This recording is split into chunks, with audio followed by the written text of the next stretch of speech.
ગૌ સંસ્કૃતિ ચેનલમાં આપ સર્વ ગૌ પ્રેમી, ધર્મપ્રેમી, રાષ્ટ્રપ્રેમી અને જીવદયા પ્રેમીનું અંતરથી સ્વાગત છે. આપણો એક નમ્ર પ્રયાસ છે ભાવિ પેઢીની અંદરમાં ગૌ સંસ્કાર પ્રદાન થાય, ગૌ સંસ્કૃતિની જાગૃતિ રહે, જેથી કરીને ભવિષ્યમાં ગાય અને માનવજાત તંદુરસ્ત બને. આપ સૌ જાણો છો કે ઇતિહાસમાં માતા ગાયના અનેક દાખલાઓ છે. પ્રાચીન કાળની અંદરમાં, અર્વાચીન કાળની અંદરમાં ગાયનું મહત્ત્વ શું છે સૌ આમ તો વાકેફ હશો. આયુર્વેદની દૃષ્ટિએ, આજીવિકાની દૃષ્ટિએ, ધર્મની દૃષ્ટિએ, તમામ ક્ષેત્રે. એમાંની એક વાતથી હું તમને વાકેફ કરવા ઈચ્છું છું કે ગાય પૂરા ત્રિલોકમાં ગાયથી કોઈ અધિક ચીજ નથી મારી દૃષ્ટિએ. કારણ કે પરમપિતા બ્રહ્માજી એમને એક સુંદર, સુશીલ અને સંસ્કારી અહલ્યા નામની એક દીકરી હતી. અહલ્યાને પામવા માટે રાજા, મહારાજા, મહાયોદ્ધાઓ, પરમવીર વ્યક્તિઓને પામવા માટે પ્રયત્નશીલ હતા. પણ પરમપિતા બ્રહ્માજીએ એક શરત મૂકી કે પૂરી પૃથ્વીની પ્રદક્ષિણા કરી અને પ્રથમ મારી પાસે આવે એમને મારી આ સુશીલ, સુંદર અને સંસ્કારી દીકરી અહલ્યા અર્પણ કરું. તમામ સમ્રાટો, રાજાઓ, વીરો, મહાવીરો પોતપોતાની તાકાત પ્રમાણે પૂરી પૃથ્વીની પ્રદક્ષિણા કરવા માટે પ્રયત્નશીલ છે. ત્યારે ગૌતમ ઋષિ એક વ્યાજણ ઉપર આવેલી ગાય, વાછડાવાળી ગાયને 4 ફેરી પ્રદક્ષિણા કરી અને પોતાની જાતને વિજેતા ઘોષિત કરે અને અહલ્યા નામની સુંદર સુકન્યા પરમપિતા બ્રહ્માજી એમને અર્પણ કરે છે. એટલે કહેવાનું તાત્પર્ય કે પૂરી પૃથ્વીની પ્રદક્ષિણાથી વિશેષ ગાયની પ્રદક્ષિણા છે, એ ગાય છે.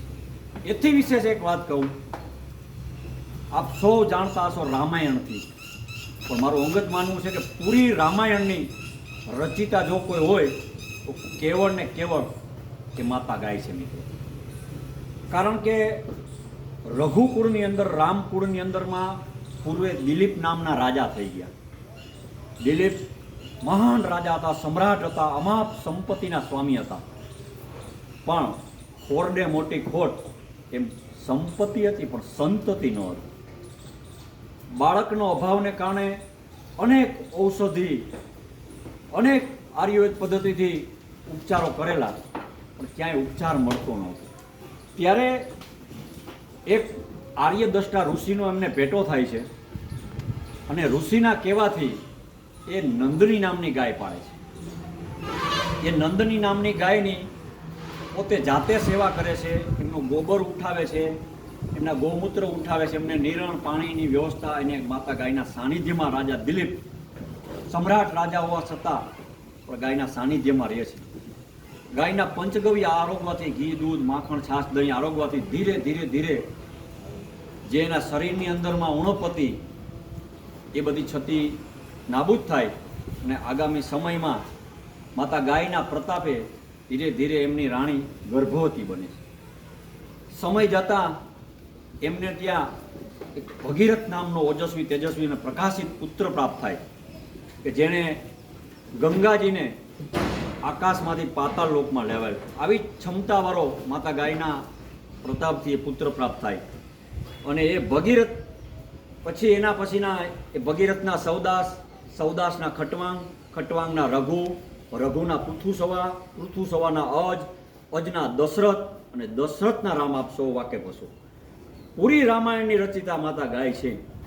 એ ગાયને આજે એક તણખલાના ટુકડા પાછળ દર દર ભટકવું પડે અને હેઠવાડ અને ઉકરડા આરોગવા પડે, આથી મોટી કોઈ દુર્દશા ન હોય.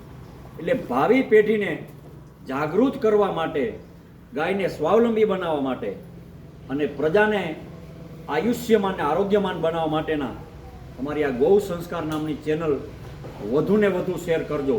વધુને વધુ નવા ટોપિક સાથે આપ મળીશું.